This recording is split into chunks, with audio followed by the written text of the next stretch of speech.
বউ নিয়ে শুধু ঘরবন্দি করে রাখা না, তারও একটা স্বাধীনতা আছে। তাকে আপনি নিয়ে ঘুরতে যাবেন বিভিন্ন জায়গায়, আত্মীয় স্বজনের বাড়িতে।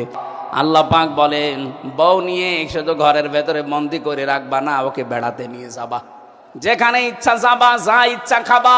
কিন্তু সাবধান, যেখানে গেলে আপনার বড় পর্দা থাকে না, আপনারও পর্দা থাকে না, এইরকম জায়গায় যাওয়া যাবে না।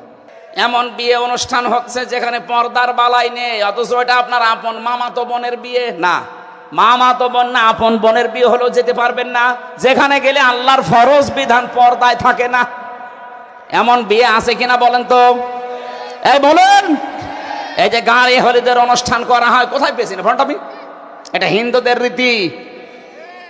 মান তাশাব্বাহা বিকওমিন ফাহুয়া মিনহুম, যে যার রীতি অনুসরণ করবে, কালচার অনুসরণ করবে, কিয়ামতে সে তার সাথে উঠবে। আপনি কি চান আপনার হাসর ওই হিন্দুর সাথে হোক?